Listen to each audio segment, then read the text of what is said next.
Hello students, welcome to all of you at YouTube channel Nivara maths classes. आज के lecture में हम ordinary differential equation के important topic discuss करेंगे पूरे सिलेबस के, जिससे कि आप अपनी तैयारी अभी से ऐसे स्टार्ट करें कि एग्ज़ाम टाइम तक आप बिल्कुल उसको परफेक्ट तरीके से कर पाएँ और हमें कोई प्रॉब्लम ना आए लास्ट तक पहुँचते पहुँचते। क्योंकि हमें ये पता होता है कि क्लासेस स्टार्ट हो गई, आफ्टर 3 मंथ्स कभी भी एग्ज़ाम कंडक्ट करवा दिए जाते हैं, तो हमें अपनी तैयारी स्टार्टिंग से ही बहुत अच्छे से स्टार्ट कर देनी है। ऐसा नहीं है कि हम अभी केवल पढ़ लेते हैं और बाद में देखेंगे कौन सा इंपॉर्टेंट है, कौन सा छोड़ देना है, कौन सा नहीं छोड़ देना है। ओके, चलिए सबसे पहली बात जो मैं हर वीडियो में आपको बताती हूँ कि सिलेबस हो सके तो आप कंप्लीट कीजिए। जो स्पेशली कुरुक्षेत्र यूनिवर्सिटी स्टूडेंट हैं उन्होंने तो सिलेबस करना ही करना चाहिए कंप्लीट, क्योंकि आपके जो एग्ज़ाम पैटर्न कभी आपने देखा भी हो, चेकआउट कीजिएगा ज़रूर। आपकी बुक के पीछे जो आपको एग्ज़ाम गिवन होते हैं, ठीक है, तो आप वहाँ से देख सकते हो। तो आपके जो क्वेश्चन पेपर आता है उसमें कंप्लीट सिलेबस का पेपर बनाया जाता है। मतलब अभी समझाती हूँ मैं कैसे। जैसे कि हमारे पास फर्स्ट 3 चैप्टर्स की 1 यूनिट कवर होती है, ठीक है। हमें क्वेश्चन कैसे मिलते हैं? फर्स्ट क्वेश्चन का ए और B part and second question का ए और बी पार्ट। हमें बीच में बोला जाता है, लिखा जाता है और, या तो फर्स्ट क्वेश्चन करो या सेकंड क्वेश्चन करो। ऐसा नहीं है कि आप फर्स्ट क्वेश्चन का ए पार्ट कर दोगे और सेकंड क्वेश्चन का ए पार्ट कर दोगे। अभी तक तो कोरोना था तो डू एनी 5, डू एनी 4 ऐसा कुछ पेपर पैटर्न हमें मिलता था। लेकिन अब क्या है, अगर आपका ओल्ड पेपर पैटर्न होता क्या है, होगा ही डेफिनेटली, क्लासेस स्टार्ट हो गई है तो पुराने वाला पेपर पैटर्न नहीं आएगा, आपको सिलेबस अब पूरा करना पड़ेगा। तो यहाँ पर आपको बोला जाता है कि फर्स्ट का ए पार्ट बी पार्ट करो या फिर सेकंड का ए और बी पार्ट करो। अब कैसे क्वेश्चन लिए जाते हैं? फर्स्ट का ए पार्ट पहले चैप्टर से बना दिया, फर्स्ट का बी पार्ट सेकेंड चैप्टर से बना दिया, सेकंड का ए पार्ट सेकंड चैप्टर से उठा लेगा और सेकंड का बी पार्ट थर्ड चैप्टर से। वो डिपेंड करता है कि एक यूनिट में कितने चैप्टर हैं। अगर 3 चैप्टर हैं, फिर भी कुरुक्षेत्र यूनिवर्सिटी के जो भी स्टूडेंट सुन रहे हैं, आप ज़रूर चेक करें। आपकी बुक्स के पीछे पुराने पेपर दिए जाते हैं, अनसोल्ड पेपर, तो उसमें आप क्वेश्चन देख सकते हो कि कौन सा क्वेश्चन किस चैप्टर से आया हुआ है। तो आप कोशिश करो कि कंप्लीट सिलेबस करो, क्योंकि आपका क्वेश्चन कहीं से भी पूछ लिया जाता है। ऐसा नहीं है कि फर्स्ट क्वेश्चन का पहला जो क्वेश्चन है, ए पार्ट है, वो पहले चैप्टर से लिया जाएगा और सेकंड पार्ट सेकंड चैप्टर से। कुछ नहीं पता, वो थर्ड से भी ले सकता है। Clear that? ये सारा जो है वो लास्ट ईयर क्वेश्चन पेपर देखकर ही मैं आपको बता रही हूँ। और लास्ट जो हमारा फर्स्ट सेमेस्टर था उसमें मैंने एमडीयू के कुछ इंपॉर्टेंट क्वेश्चंस करवाए थे, जो कि एटलीस्ट जो है वो 4 क्वेश्चन आए थे। 5 क्वेश्चन में से 4 क्वेश्चन जो मैंने एक वीडियो डाला था लास्ट ईयर क्वेश्चन पेपर का, तो उसमें से 4 क्वेश्चन आ गए थे। तो भगवान की दया से जो गैस करते हैं वो ऑलमोस्ट स्टिक जाता है, ठीक है। तो देखिए यहाँ पर exact differential equations of first order but not first degree. अगर आपने 2 चैप्टर कर लिए, आप थर्ड चैप्टर यहाँ पर स्किप कर सकते हो। सो इम्पोर्टेंट टॉपिक कौन से रहेंगे? कोई भी चैप्टर उठाओ आप, अगर आपने यूनिट में से चैप्टर सेलेक्ट किए हैं कि भाई 3 चैप्टर है, मैं 2 कर लेता हूँ या कर लेती हूँ और 1 छोड़ देते हैं। अब देखो, अगर 2 चैप्टर भी कर रहे हो तो आपको ये ध्यान रखना है कौन से 2 करोगे, पहला या तीसरा, दूसरा या तीसरा। आपको हमेशा कंटिन्यूशन में करने हैं, या तो फर्स्ट और सेकंड करो या सेकंड और थर्ड करो। लेकिन फर्स्ट यूनिट में पहला और दूसरा चैप्टर बहुत ही ज़्यादा इम्पोर्टेंट है।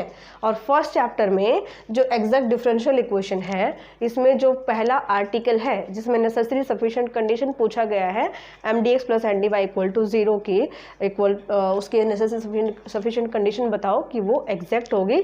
तो ये आर्टिकल बहुत ज़्यादा इंपॉर्टेंट है, तो आपको बहुत अच्छे से करना है। और इसके जो एग्जैक्ट डिफरेंशियल इक्वेशंस को सॉल्व करने के अलग अलग मेथड्स हैं आपके पास। 7 एक्सरसाइज हैं इसके अंदर, तो मुझे नहीं लगता कि आपको कोई मेथड इसमें छोड़ना होगा, क्योंकि बहुत ही ज़्यादा इंपॉर्टेंट चैप्टर है। अगर आप पूरा चैप्टर कर रहे हो तो कोई भी टॉपिक उसमें से ना छोड़ें। सोचे कि हमने 3 एक्सरसाइज कर ली, लास्ट के 4 छोड़ देते हैं, बिल्कुल नहीं करना ऐसा। आप अगर एक चैप्टर सेलेक्ट करके पढ़ रहे हो उसमें तो बिल्कुल सिलेक्शन नहीं करना है, समझ रहे हो ना। तो आपका पेपर पैटर्न समझिए आप। ऐसा नहीं आपने पहले की 3 एक्सरसाइज कर ली और थर्ड चैप्टर पूरा कर लिया, छोटा दिख रहा है तो आपका नहीं, क्वेश्चन पेपर जो आपका आएगा उस पैटर्न को समझो, उसके अकॉर्डिंग आप अपनी तैयारी करो, ठीक है। फिर भी मैं आपको सजेस्ट करूंगी आप थर्ड चैप्टर यहाँ पर स्किप कर सकते हो। फर्स्ट और सेकंड चैप्टर बहुत ही अच्छे से आपको करना है। सेकंड चैप्टर में भी बहुत सारे मेथड्स है डिफरेंशियल इक्वेशन को सॉल्व करने के। तो लास्ट जो एक्सरसाइज है आपकी पी डिस्क्रिमिनेंट और सी डिस्क्रिमिनेंट, इसका डेफिनेटली एक क्वेश्चन आता है। 2.6 है शायद एक्सरसाइज, हाँ जी 2.6। और 2.6 एक्सरसाइज के लिए हमें पहली एक्सरसाइज करनी बहुत ज़रूरी है, क्योंकि अगर आपने वो नहीं की तो आप 2.6 नहीं निकाल पाएंगे। Clear that? इसका मतलब क्या हुआ, सेकंड चैप्टर कंप्लीट करेंगे हम। ओके, इंपॉर्टेंट टॉपिक क्या बताया मैंने, पी डिस्क्रिमिनेंट और सी डिस्क्रिमिनेंट। डेफिनेटली एक क्वेश्चन आता है, एक पार्ट पूछा जाता है। ऑर्थोगोनल ट्राइजेक्टरी जो स्टूडेंट सिलेक्टेड सिलेबस कर रहा है वो यहाँ पर स्किप कर सकता है। इसके बाद आती है बात सेकेंड यूनिट की। सेकेंड यूनिट आपकी 4th और 5th चैप्टर से कंप्लीट होती है, 4th and 5th। Linear differential equation with constant coefficient, most important chapter of ordinary differential equation. सिर्फ इसका ही नहीं है, आप जब पीडी पढ़िएगा partial differential equation in second year, उसमें भी इसका यूज़ होता है, और वहाँ पर भी 4th चैप्टर में ही इसका यूज़ होता है। और इतना यूज़ होता है कि अगर आपने ये अच्छे से नहीं पढ़ रखा तो वहाँ बहुत प्रॉब्लम आएगी। तो 4th चैप्टर में तो आपको कुछ भी नहीं छोड़ना है, कोई मेथड स्किप नहीं करना है, कोई क्वेश्चन स्किप नहीं करना है।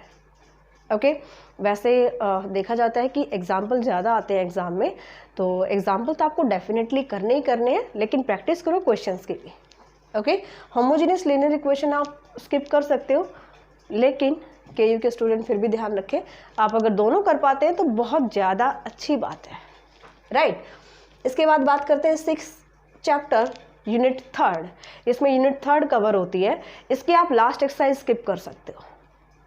अब हमने सोचा कि चलो इसमें 5 एक्सरसाइज है और इसमें हमारी पूरी यूनिट कवर हो गई, तो हमारा पूरा जो यानी कि 2 क्वेश्चन इसके अंदर बनेंगे आपके, ठीक है। 2 क्वेश्चन मतलब 4 पार्ट हो गए, तो पूरे 6 चैप्टर में से ही लेने हैं भाई। स्टार्टिंग के 3 चैप्टर कर लेते, 3 एक्सरसाइज कर लेते हैं और लास्ट की 2 छोड़ देते हैं, ऐसा नहीं करना। फर्स्ट और 4th एक्सरसाइज में से भी क्वेश्चन बना सकता है। 5th आप स्किप कर सकते हो। 5th अगर जो सिलेक्टेड कर रहा है उसके लिए मैं बता रही हूँ, 5th आप स्किप कर सकते हो।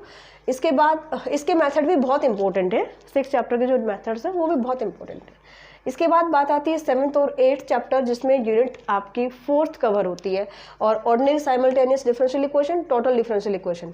सबसे पहले मैं बता दूं, दोनों में से इंपॉर्टेंट है 8th chapter, total differential equations. ये मान के चलो कि जो चैप्टर लेंथ में स्मॉल होता है ना, उसमें से एक क्वेश्चन का एक पार्ट बना देते हैं, वो एग्जामिनर के मूड पर डिपेंड करता है। सेकंड पार्ट क्योंकि 8th चैप्टर बड़ा है तो इसमें से हम 3 पार्ट निकाल सकते हैं इजीली, समझ रहे हो ना। तो अगर आप दोनों चैप्टर करें तो बहुत अच्छी बात है, लेकिन अगर आपने एक को चूज़ किया है तो आप कोशिश करो कि 8 चैप्टर करो। टोटल डिफरेंशियल इक्वेशन ये ज़्यादा इंपॉर्टेंट होता है 7 से। और वैसे अगर देखा जाए, अगर आपने 7 स्किप कर दिया तो आगे जाके आपको भी प्रॉब्लम आएगी, क्योंकि फिर से जब आप 3rd सेमेस्टर में जाइएगा आपको पीडी पढ़ना पड़ेगा, पार्शियल डिफरेंशियल इक्वेशन, और उसमें इस चैप्टर का काफ़ी यूज़ है। काफ़ी नहीं, ये चैप्टर तो सारा ही है उसके अंदर, ठीक है ना। तो अगर आपने 7 चैप्टर कर लिया तो पूरा का पूरा चैप्टर उसके अंदर है, ये इसी को एक्सटेंड कर दिया गया है। Clear that? तो हमें क्या करना है, सिलेबस कंप्लीट करो, 8 के 8 चैप्टर। फिर भी अगर आप एग्ज़ाम के लिए स्किप कर रहे हो, 3rd चैप्टर यहाँ से छोड़ सकते हो, 5th चैप्टर छोड़ सकते हो, यहाँ से 6 चैप्टर की लास्ट एक्सरसाइज छोड़ सकते हो, और 7th और 8th में से, अब ये आप पर डिपेंड करता है कि आप 8th को चूज़ कर रहे हो या 7th को चूज़ कर रहे हो। वैसे ज़्यादा इंपॉर्टेंट 8th चैप्टर है, ठीक है। तो ये इसके इंपॉर्टेंट टॉपिक्स हैं, यानी कि टॉपिक्स का हम अगर हम बात करें टॉपिक्स की, तो टॉपिक्स से हम क्या समझते हैं कि किस एक चैप्टर में हमने कुछ एक टॉपिक कर लिए, कुछ एक छोड़ दिए। लेकिन आप ऐसा ना करें, क्योंकि आपके पेपर पैटर्न के अकॉर्डिंग अगर पूरा एक चैप्टर में से आपका क्वेश्चन कवर होता है तो आपको एक तो डेफिनेटली करना ही करना पड़ेगा, राइट। एंड सभी स्टूडेंट की इन्फॉर्मेशन के लिए मैं बता दूं कि पूरा सिलेबस मैं new era maths mobile application पर करवाती हूं। कई बच्चे न्यू एरा एप्लीकेशन के नाम से सर्च करते हैं प्ले स्टोर में, लेकिन आपको सर्च करना है new era maths, right. Classes नहीं डालना है, ना ही अकेला न्यू एरा डालना है। काफ़ी बच्चों के कमेंट आते हैं कि फ़ोन भी आते हैं कि हमें जो है वो न्यू एरा एप्लीकेशन नहीं मिल रहा है। तो आपको क्या करना है, न्यू एरा मैथ्स एंटर करना है और फिर आप सर्च करें, आपको डेफिनेटली मिलेगा। और यहाँ पर आप अपना कोर्स कंप्लीट कर सकते हो, यूट्यूब से एक्स्ट्रा आपको वीडियोस मिलेंगी एंड अपने डाउट्स क्लियर कर सकते हो लाइव क्लासेस में। ओके, सो जितने भी आपके पेपर्स हैं, कंबाइंड कोर्स भी है, बहुत सस्ता आपको पड़ेगा। 1999 का आपका सेकेंड सेम का कंबाइंड कोर्स है, तो आप वो भी ज्वाइन कर सकते हो। सबसे इम्पोर्टेंट टॉपिक है जो नेक्स्ट लेक्चर होगा, उसमें हम नंबर थ्योरी और ट्रिग्नोमेट्री के इम्पोर्टेंट टॉपिक डिस्कस करेंगे। इसमें नंबर थ्योरी बहुत ज़्यादा जो है वो इम्पोर्टेंट है। चलिए अभी हम बात सिर्फ ओडी की कर रहे हैं, तो अगर कोई डाउट है आपको तो 80533633 पर आप कॉल कर सकते हो। जनरली भी अगर कोई क्वेश्चन पूछना है तो आप व्हाट्सएप कर सकते हो 9416941982।